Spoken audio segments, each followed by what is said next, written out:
Hello there. In today's video, we are discussing life coaching questions for beginners in a three-part model that you can use when you are coaching people in different areas of life. You see, life coaching is one of the most impactful industries that is out there right now. With the world changing so fast around us, more and more people are requesting to work with a coach as they go through challenges in life, in their careers, in their relationships. As parents, there's an increasing need in coaches that can help clients through challenges and can also help them redefine their ambitions and purpose in life. Hi, I'm Ajit Navlakha and you're watching this on EverCoach. I'm going to focus on a three-part model that I mostly use when I'm working with clients across their entire life. These three areas are the most prominent areas that I tend to find my clients struggling with or needing help with. This is why I want to focus on these areas and then give you techniques and questions across these areas that you can use to be able to create an impact in your clients' lives.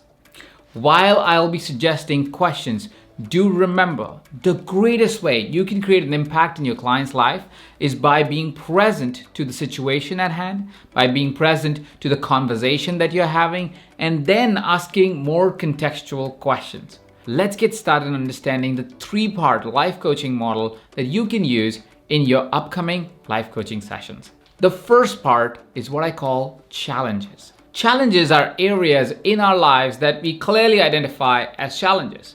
There might be clients that will come to you that would say, I have a challenge in my relationship. I have a challenge being confident. I have a challenge making more money. While there are many dimensions of challenges that we can talk about, I would like to focus on one of the biggest challenges that most clients experience when they're approaching a life coach. It's a challenge with their emotions, challenge with their emotional state, how they feel confident, how they feel happy, how they feel sad, how they are angry about something. Most of the times when you are being approached as a life coach, you will find that people come to you with emotional challenges. These challenges that are reflected mostly around emotions usually also lead to actions. And these actions often lead to consequences that are not healthy for the clients that you will be working with. For example, you may find a client that may come to you because they feel that they have been emotionally overeating, which may have led them to eating a lot more, making them fairly unhealthy. It all stems from certain emotions that they may be experiencing that may have been triggered because of the thinking that was behind those emotions. And that is the essence of working with somebody that has challenges or emotional challenges. You see, most of our emotional challenges are because we have not resolved our thinking around certain events in our lives. Let's understand this with an example.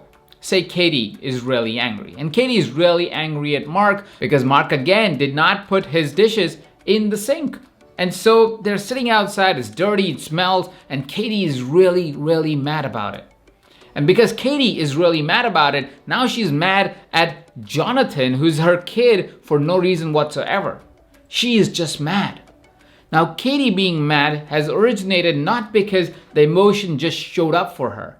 It is because of the thinking that is behind the action that Mark may have done. Mark left the dishes that were dirty. Katie probably has an inherent thought that went, he kept the dishes again outside and left without it. I have to do these dishes. These dishes is not my job. I'm an equal partner in this house. Why should I do the dishes? She's thinking that Mark and Jonathan are not supporting her and keeping dirty dishes around. While this is an extreme example, you see how her thinking about Mark leaving the dishes is only making her angrier. If you could get her to question that thinking and ask a different question, Katie might operate differently. Mark left his dishes again. He didn't put them in the sink. Why is Mark doing that? Is there a sense of urgency that he always has? Does he not have a good planning system? Is it something that he could learn that would help him put the dishes away? Is there something that I could learn that will help him organize himself slightly better?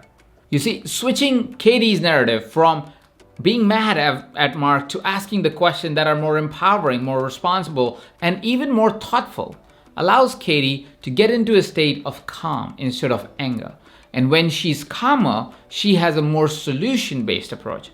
Haven't we all found ourselves in situations where we were really, really angry on something, and then a few hours later, as we calm down, we realize how silly our anger was? This is what we're trying to do for our clients. We're trying to switch the thinking of our clients so they don't go into emotional states that are negative, that are not powerful for the client, but they go towards emotional states that are actually more helpful.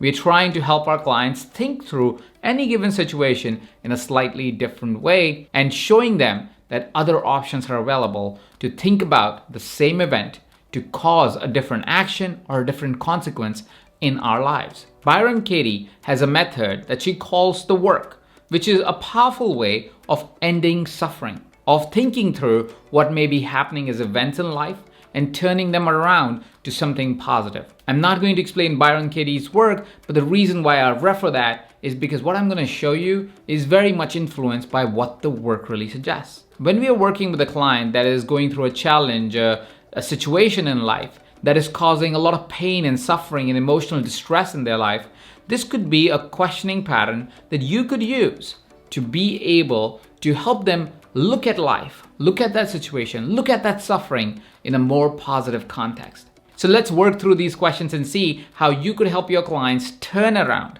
what they are currently experiencing to something that's positive and more empowering. The first question that you want to ask your client is, what is the thinking that incites this emotion? The question clearly inquires your client to find out the thinking behind the emotion, to not associate themselves to the emotion so much that the emotion controls their mind. We're asking them to switch to a lens that helps them identify that it is the thinking that is causing the emotion, not the emotion itself. For that matter, it's not even the event that is causing the emotion. It is the thinking of the event that is causing the emotion. When you contextualize that, it allows your client to really open up and take one step back to go, what is my belief? What am I thinking? What have I believed to be true that right now this emotion becomes more prominent and this promotion becomes the forefront of that event that may not necessarily incite an emotion itself? Once we have helped our client identify the thinking behind the emotion, let's see if we can help them look at an alternative perspective. The next question could be, what is the alternative thinking that could be possible for the same event? You see, Mark leaving dirty plates could have incited, Mark always leaves dirty plates, he's somebody who is not clean, I don't like the person. But we could also switch it around, Mark always leaves dirty plates, maybe it's a habit, what can I do to support him to understand that he has this habit? And also, what can I do to support him actually change his habits, because I really do love Mark. This is how switching your thinking can completely turn the way you're addressing a particular situation. So ask your client, what is the possible alternative thinking that we could consider in that same event? Is there something else that can be thought about or considered that would help us understand that situation but in a different light? Now that we have alternative thinking, or maybe many different alternative thinking, we could ask this follow-on question. What thinking should I choose to accept to end this suffering? This is an important question. This question puts responsibility on the person to decide that they could choose to think differently. While you will have clients resist this idea because they would truly believe that the person that did them wrong, and there is no alternative thinking, and neither of the alternative thinking is the right thinking, you have to persuade them to at least consider the idea that there could be an alternative thinking that can end their suffering and their pain. That it is not about the person that caused them the pain, it's about them ending the pain. And that switch, hopefully, would get them to start to consider the other options of thinking, the other options of having a different emotional state from where they are right now. Once we have had our clients consider this new thinking and at least consider to try it on, ask them to try it on. What would happen if you choose this thinking? How would you change? What would change around you? How would your behavior change? How would your emotions change? How do you feel as you try on this new thinking? The reason why we want our clients to try this new thinking on is because it will help them realize that just by switching the narrative. By switching the thinking, they feel less pain. They feel less of a challenge. They feel less of a suffering. And that already is bringing them to a state that will help them long term to reduce that pain, reduce that challenge, and be more creative in finding solutions for life. Now that we have had them choose this new thinking and tried it on and they know it feels good, let's go to the next question. What do you think would be the benefits if we chose this thinking every day? This is where your client may establish a strong reason why they should choose this new thinking that you've identified with them.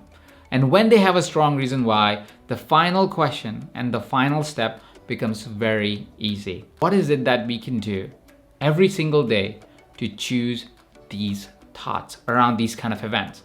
The reason why we want them to choose these thoughts consistently every single day is because choosing a different thought is a learned behavior. We are creating a circumstance for our clients so they choose the more positive, more progressive, more forward-thinking thoughts every single day. And to be able to enable our clients to do that, we want them to have a plan. How is it that they can choose this better way of thinking every single day? As they choose a better way of thinking every single day, slowly but surely, you'll find that the challenge they were dealing with when they came in to work with you, disappears slowly, and other challenges will show up. And these challenges now, because they understand how to think and how thinking impacts their world, they are now able to regulate those challenges a lot more easier, and you are able to have a much easier dialogue to be able to help them regulate these challenges a lot more easier, creating a more positive outcome for them. So that's the first part of how you could coach somebody through the areas of life. Then there's the second part, and the second part is a more interesting part. This is the part that I call ambition. You see, a lot of individuals may come to you because they are suffering. They don't have extreme trauma, but they do have some suffering that's happening in life. But once they get past their suffering, once they are able to see a better view of the world, they move on to something that is ambition. They are now a lot more passionate individuals. They're looking for something greater in life. They're looking to create something big. They have big goals, they have big ambitions. They want to do more. They want to get more out of life. And this is a great place to coach your clients. This is a fantastic and phenomenal place where your clients can get to where they are excited about the opportunities that are in future for them. While they would have a lot of ambitions, a lot of goals around things they want, cars or houses or a particular kind of experience, very often they would get stuck in the way to pursue their ambition. You see, all of us have ambitions of a beautiful life, but very few of us are able to clearly define how our life really looks like when that ambition is fulfilled. Yes, you want the car, but what is your life at that time? How is it that you're going to work? Are you really stressed out and you have the car? Probably not, which means we need to do a little bit more work to understand what the ambition truly is. I'm going to give you 3 questions that you can use for yourself and you can use for your clients to be able to find their passion and create profit from that passion. The first question that you want to ask your client is, what is it that you have been passionate about for an extended period of time in your life? The reason why this question is framed this way is because very often people are passionate about a lot of things. We are passionate about cooking and passionate about travel and passionate about coaching. You could be passionate about all those 3 things, but some of them you're passionate about for a long time, and some of them kind of had a season in life and now it's on to the next thing or next season in life.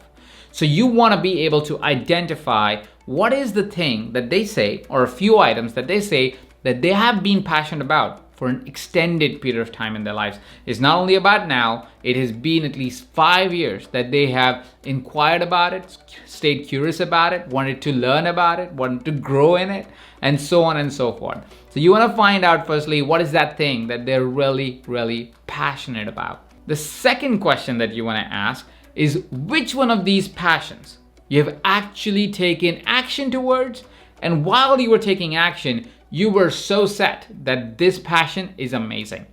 The reason why that question is important is because a lot of people get passionate about things that they watch online, especially. Like they get passionate about, oh, I want to travel, but they have never really bought a ticket, traveled, and see if they actually enjoy traveling.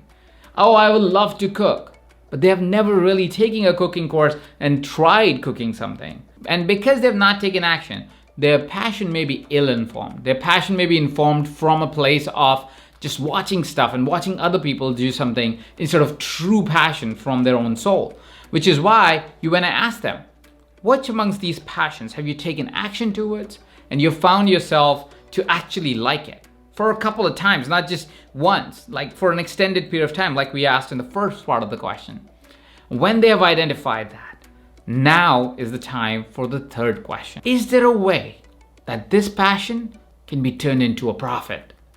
The reason for this third question is because some passions are a little hard to turn into a profit. Like for example, if you love to cook, to open a restaurant is a completely different thing than just loving to cook, right? So you want to ask that nuanced question of saying, can this passion be turned into a profit? For example, cooking can be turned into a profit by maybe having a cooking show online, which is significantly simpler than starting a restaurant and making it work. So you want to ask that question because you want your client not only to know what they're truly passionate about, but can that be turned into a profit? The last part of this life coaching model is spirituality. You see, a lot of times we are in our heads, we are in our minds, we are thinking about our passions from our mind, we are thinking about our challenges from our minds. They're all thinking based. We are thinking it, thoughts are coming to us, and it's all being processed on the mind. What I have found, and I'm sure you have found in some way, is that there is a lot more that's going around in the world than things that we can think about. There's a lot that as a human species we still need to discover. I just tend to call it spirituality. This is our higher calling. This is where our purpose meets our passion. This is where we want to do something that is greater than us. This is where our urges to create something that's powerful and influential and is positive is so well driven. This is probably the reason why you decided to become a life coach, because you wanted to contribute to somebody else's life, contribute to somebody else's success because it made you feel grateful and fulfilled. And that is where spirituality comes in. While spirituality is a whole different segment, I want to give you one simple question that could help you identify your spirituality and can help your clients identify their spirituality. The question is, how can my talent, my being, help the greater good, the humanity, world, maybe a cause? This simple question, while being really open-ended, inquires us and suggests us that we really tune into our heart and ask ourselves, what is it that I can do as a talented individual like we all are to be able to create a positive impact in the world? Because I truly believe as human beings, we want to create a positive impact in the world. So the last question may be a simple enough question, but if we took the advice and asked that question and wrote in our journals on how we can use our talents, our being, our capabilities to create something positive for the world, I'm sure you'll find a powerful answer that will align our spirituality to our ambition, and it will help us also overcome our challenges really, really fast. My wish for you is that you use this model and create an impact out in the world. What I also hope is that I was helpful today. And if I was, I would love for you to hit that like button, subscribe to this channel, and leave me a comment on what you think about this 3-part life coaching model. Also let me know in the comment section below if you found the questions that I suggested helpful. Thank you so much for watching. This is Ajit Navlakha, and you're watching this on EverCoach.